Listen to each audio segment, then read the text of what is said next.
তীব্র গরমে আগামী মে মাসের ৩ তারিখ সমুদ্রগড় পঞ্চায়েতের অন্তর্গত সমুদ্রগড় হাইস্কুল মাঠে সভা করবেন রাজ্যের মুখ্যমন্ত্রী মমতা বন্দ্যোপাধ্যায়। কালনা, পূর্বস্থলী উত্তর, পূর্বস্থলী দক্ষিণ, নবদ্বীপ বিধানসভা সহ তৎসংলগ্ন বিভিন্ন জায়গার লোক হাজির হবেন এই ময়দানে। পাশাপাশি মুখ্যমন্ত্রী হেলিকপ্টারে নামার জন্য হেলিপ্যাড তৈরির কাজও চলছে জোর কদমে। সমস্ত কিছু ঠিকঠাক রয়েছে কিনা তা দেখতে এদিন বুধবার পূর্বস্থলী ১ নম্বর ব্লকের সমুদ্রগড় হাইস্কুলের মাঠে মঞ্চ তৈরি সহ হেলিপ্যাড তৈরির কাজ পরিদর্শনে হাজির হলেন এলাকার বিধায়ক তথা রাজ্যের মন্ত্রী স্বপন দেবনাথ, কাটোয়ার বিধায়ক তথা জেলা তৃণমূল কংগ্রেসের সভাপতি রবীন্দ্রনাথ চট্টোপাধ্যায়। মন্ত্রী স্বপনবাবু তিনি এদিন বলেন, প্রচুর সংখ্যক লোকের আশা করে এই মাঠের পাশাপাশি এসটিকেকে রোডের কিছুটা অংশ আচ্ছাদন দেওয়া হচ্ছে। হাজার হাজার মানুষ আসবেন, তাদের জন্য পর্যাপ্ত জল, আখের গুড়ের শরবতেরও ব্যবস্থা করা হবে বলে এদিন বুধবার জানিয়েছেন মন্ত্রী স্বপনবাবু।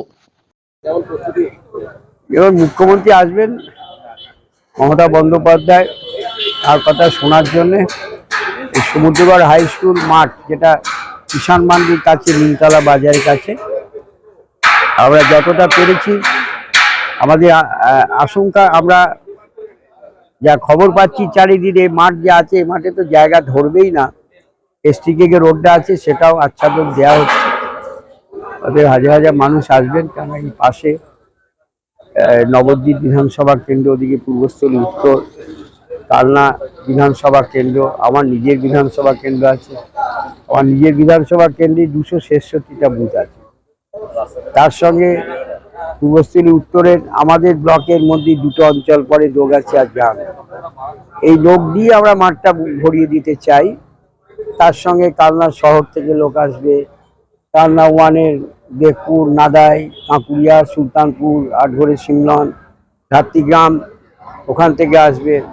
আবার পূর্বস্থলী এদিকে দোগাছিয়া, চারনগর, এছাড়াও তপন চ্যাটার্জি আরও কিছু বাসে চেয়েছেন, অ্যারেঞ্জমেন্ট করা হচ্ছে।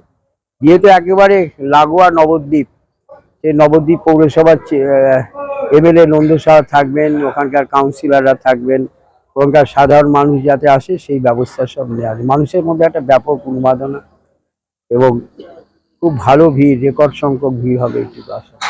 মুখ্যমন্ত্রী কথা শোনার জন্য মানুষ আসে, মানুষ যাতে কষ্ট না পায়, চারিদিকে দুধারেতেই পানীয় জলের পর্যাপ্ত পরিমাণ ব্যবস্থা রাখা হচ্ছে। আমাদের এখানে পথ চলতি মানুষকে মিটিংয়ের দিন মাটির ভাঁড়েতে, মাটির যে জ্বালা, সেই জ্বালাতে আখের গুড় শরবত করে দিচ্ছি। আখের গুড় থাকবে, তার সঙ্গে গন্ধরাজ লেবু তার পাতা দিয়ে এটা করা হবে। তাছাড়া রাস্তাতেই আমরা জলের বোতল নয় পাউচ অ্যারেঞ্জমেন্ট করছি। পাউচ যেটা আনা নিষিদ্ধ, এই রাস্তাতেই হাতে ধরিয়ে দেবো।